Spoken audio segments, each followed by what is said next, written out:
Ça fait des années qu'on attend le PC gamer requin et il est enfin là. On a le PC le plus exceptionnel, le plus grand, le plus majestueux, le plus incroyable. Et avec Flop, on en a importé un conteneur entier, on a seulement 16 pièces, et là, je suis assis dessus, on peut en mettre que 2 par palette, tellement la boîte est gigantesque, et à l'intérieur, il n'y a pas d'eau, mais des requins comme celui-là. Le SharkX est dans le studio, il est juste énorme. Alors si je prends mon magnifique mètre, je peux voir qu'on est à 86 sur 87, vas-y là-bas, sur 82. Ah oui quand même, il prend vraiment énormément de place, sachez-le, si jamais un jour vous avez envie d'avoir un requin chez vous, ça prend de la place, faut au moins un grand aquarium. Cette vidéo est sponsorisée par GVG Mall, merci à eux, si vous cherchez une clé d'activation Windows, vous savez où aller. C'est notre partenaire officiel pour la chaîne YouTube durant toute cette année 2025, donc pour tous les projets des youtubeurs, des concours, etc. Et ben vous allez entendre parler de GVG Mall. Donc si vous êtes à la recherche d'une clé Windows ou d'une clé Office, et ben vous allez directement sur le site, vous mettez Windows 11 Pro par exemple, et là vous voyez que vous avez la clé Windows à 28 €. Vous n'avez plus qu'à rentrer le code FHVIP pour avoir moins 35% de réduction. Ça, cool. Et on passe de 28 € à 18 €. Comme Windows 11. Vous avez évidemment le choix parmi plusieurs méthodes de paiement pour vous procurer la clé. Ensuite, vous allez dans l'User Center directement sur GVG Mall et vous réceptionnez votre clé. Il y a le service clientèle GVG Mall si votre clé ne fonctionne pas, qui est 24 h sur 24. Pour l'activer, vous allez dans l'onglet Activation sur Windows et vous modifiez la clé d'activation. Vous la rentrez et puis enfin, votre Windows est activé. On peut dire que le watermark, il fait chier, donc si on peut le retirer, on dit pas non. Initialement, il a été créé par un modeur thaïlandais qui s'appelle Ioni. Ioni? Rien à voir, ni Inoni, toi t'es à côté de la plaque. Parle-moi bien. J'ai pas dit Ioni. On va le finir ça, on va le finir ça.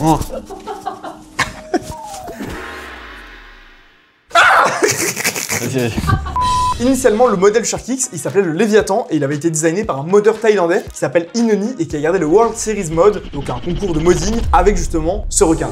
Le mec, il est beaucoup trop chaud et Cooler Master, ils ont fait quoi? Ils se sont dit, tu sais quoi? On va sortir une édition ultra limitée et on va faire des PC gamers dedans. Rien que ça. Donc c'est ce qu'on va faire d'ailleurs, on va le démonter pour la première fois avec vous. Pour l'instant, il est entièrement vide. Alors, vide à part qu'il y a quand même 2 composants qui sont directement à l'intérieur. On a l'alimentation et le water cooling. Il faut une alimentation toute petite. C'est pour ça que Cooler Master met directement à l'intérieur la SF 850 Gold, une alimentation de 850 watts Gold directement à l'intérieur et déjà placée au bon endroit. Et deuxièmement, eh bien on retrouve le water cooling qui est juste au-dessus ici. C'est un water cooling de 120 mm bien épais avec un gros ventilateur au-dessus qui va venir refroidir le processeur. C'est le Atmos de chez Cooler Master, on voit la pompe ici. Et on retrouve 2 ventilateurs supplémentaires, un à gauche et un à droite au niveau des nageoires. Et donc on reçoit en fait le SharkX comme tu as dit avec déjà pas mal de composants. Alors pour monter le SharkX, je pense qu'on va galérer d'ailleurs parce que c'est pas aussi simple que prévu. Clairement. Et d'ailleurs, ils ont mis du RGB partout, sur les nageoires, au-dessus, sur la base centrale ici. Il y en a de partout. Moi je te propose Mathis, c'est maintenant, on s'y met, on commence à désosser notre requin et on monte notre PC. Heureusement, il y a un manuel d'utilisation qui nous explique exactement comment le faire.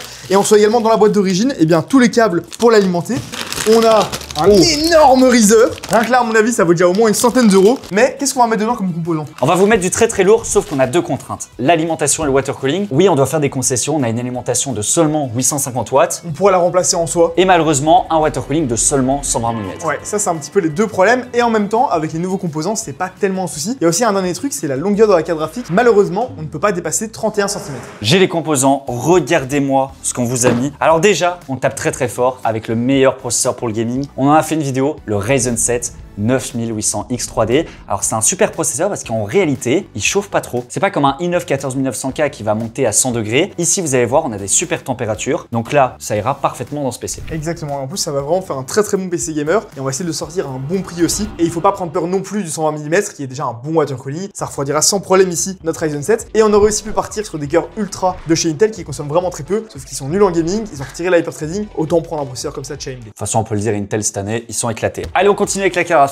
Et là, on vous a mis la toute nouvelle RTX 5080. Mais comme a dit Mathis, on a tout simplement des limites en termes de taille. On est sur le modem Asus Prime qui mesure tout pile 30 cm, donc ça passera nickel. Alors on va voir déjà si ça passe, parce que soit il fallait une Founders Edition, soit il faut une ProArt qui existe en 5080, soit la Prime passe aussi, mais il n'y a aucune 5090 qui passe. Aucune. À part la Founders. Bah on peut pas l'acheter. Ah bah il n'y en a pas. Pardon. Elle est juste là, et franchement, le modèle est super sexy, super mignon. Hop, ça va passer nickel. Et normalement, c'est pas encore sûr à 100%, on l'a jamais fait. Si tout se passe bien. Voilà, c'est le premier qu'on déballe. Mais normalement, c'est censé rentrer là. La carte mère, alors ici, on est limité aussi en termes de taille, vous en doutez bien, on va pas mettre de l'extra ATX, ça passerait pas. On est donc sur un format mini ATX, et on vous a mis la meilleure, la plus belle, la plus incroyable des cartes mères, qui est la Aorus X870i Ice Pro. Alors, c'est une carte mère qui coûte très cher, 400 € quand même tout de même, il faut le dire. On n'a pas le choix. Mais qui est juste magnifique et qui accepte les RAM haute fréquence, qui permet l'overclocking, qui permet un peu tout en fait. Ça, c'est magnifique. C'est une carte mère qui n'a pas de limite. Elle est toute petite, toute mignonne. Elle et moi, est ce que incroyable. j'adore, c'est qu'elle est blanche Bah ouais. avec le PCB blanc. On a même les connectiques qui sont en blanc. Imaginez Là. cette carte mère Oh. dans le Shark, il n'y a pas mieux. Oh, Voilà, il n'y a pas mieux. Et pour aller avec, la rame blanche de chez Kingston Fury. Et d'ailleurs, cette vidéo n'est sponsorisée par aucune marque, ni Asus, ni AMD, ni Aorus, ni. Ah oui, on a mis les composants qu'on préfère. Voilà, exactement. C'est comme quand on fait un PC sur le site de Flop, on essaie de prendre les meilleurs composants possibles pour vous proposer un PC qui tient la route. Et du coup, la RAM qu'on a mis, c'est la Kingston Fury Beast blanche, 64 Go de RAM à 6000 MHz. C'est bien. Voilà, la DDR5 évidemment. Pour ce qui est du stockage, on vous a mis ce qui se fait de meilleur en ce moment chez Samsung, le 990 Pro qui monte à 7400 MB par seconde. En 2 Tera, ce sera largement suffisant. Pour monter le PC, déjà, on va devoir retirer toutes les parties du requin. Donc retirer la petite partie à gauche comme ça ici. Comment t'appelles ça, la petite Nageoire dorsale? nageure dorsale juste au-dessus? J'en sais rien. T'en sais un? Je suis pas spécialiste en requin, mais c'est pas grave. Mais on va là, bon. Ok. On va. Ok. Ok. Plus on va retirer de choses du requin, plus on va y voir clair. Parce que là, à part mettre la carte mère, je sais pas trop où mettre le reste. Moi, je suis choqué de la qualité. Alors, ok, tout ce qui est cache, etc., c'est en plastique. Mais si on regarde la base, en fait, elle est en aluminium, en acier. Même, regarde les arêtes ici sur le côté. C'est quand même bien fait. Ah ouais, non, mais c'est hyper quali. Hein. Viens voir un peu la carte graphique, par si elle entre. Elle vient Vu la galère comme pour trouver ça. une carte graphique compatible. Alors déjà, elle va y avoir le long riser à faire passer ici, etc. Ça va pas être facile. Normalement, ça passe. En gros, elle doit venir comme ça. Oh là là. Ouf, ça passe nickel, hein. C'est magnifique. Oh, ça Qui va peut être s'asseoir à ta table et dire j'ai un PC requin avec une carte graphique dans le dos? Ah!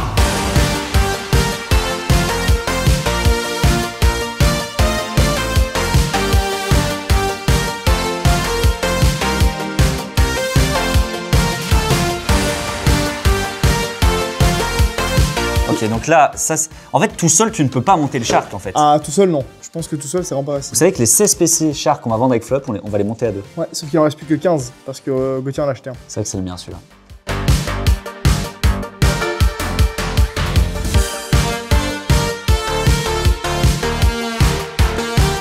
Bon, on a compris l'idée.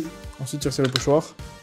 Je sais. Voilà, c'est le but d'un pochoir, c'est comme faire de la peinture.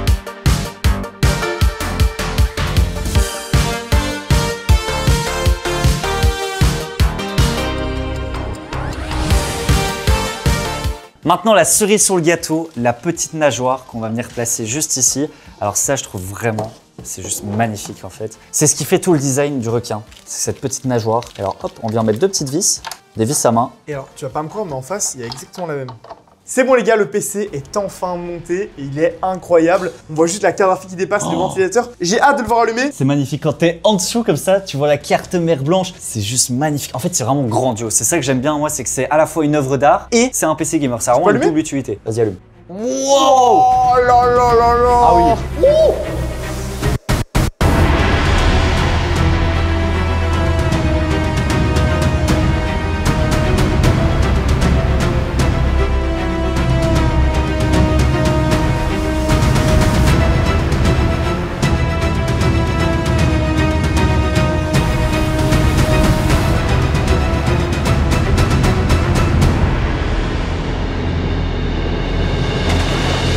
Un grand requin implique de grandes performances. Alors déjà, il est juste énorme. Et si vous voulez l'acheter sur fleuve.shop, prévoyez de la place. Mais on est parti, on va tester sur un maximum de jeux et voir un peu ce que ça donne en termes de performance et surtout d'airflow parce que dans un châssis comme ça, on se demande si le PC est bien refroidi. Déjà, on va faire tous les tests en 4K parce que quand on dépense autant d'argent dans un PC gamer, on espère faire tourner tous les jeux qui existent et en très haute qualité. L'habituel 3D Mark, on a un score de 26 802 avec un score graphique de 31 319. C'est juste énorme. La 5080 est une carte graphique hyper haut de gamme et qui perf. Le score cumulé est donc juste énorme, un peu comme le Shark X. Alors attachez-vous bien, sur Cyberpunk, le PC gamer requin perf, on est à 238 FPS de moyenne en 4K, DLSS 4 avec le ray tracing d'activer. Donc on pourrait jouer même en QHD à plus de 300 FPS sur l'un des jeux les plus gourmands actuellement. On voit qu'on a zéro limite. Sur Marvel Rivals maintenant en 4K, DLSS 4 en full qualité en étant en ultra, et ben de nouveau le grand PC gamer requin fait parler de lui vu qu'on a 286 FPS de moyenne, ce qui est juste énorme avec un 1% low à 132 FPS. Donc même quand on a un maximum d'effets et de textures, on n'a pas de ressenti de lag ou quoi que ce soit. C'est tout le temps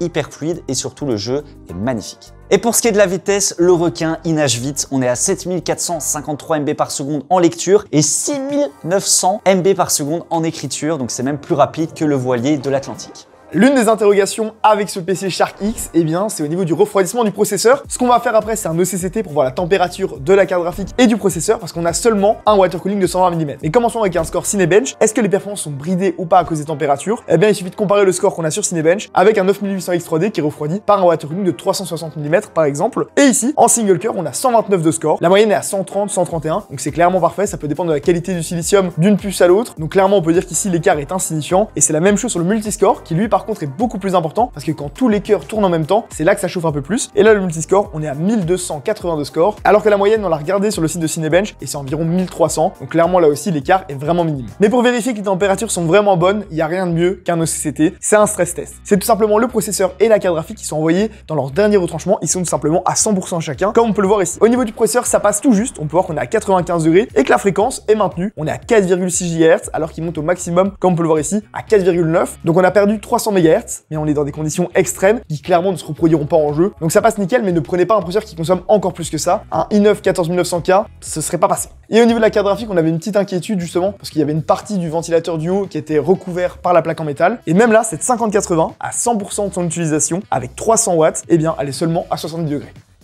Voilà. Sur CSGO, en 4K, vous allez pouvoir montrer les dents et mordre tous vos adversaires. On a 310 FPS de moyenne. Voilà.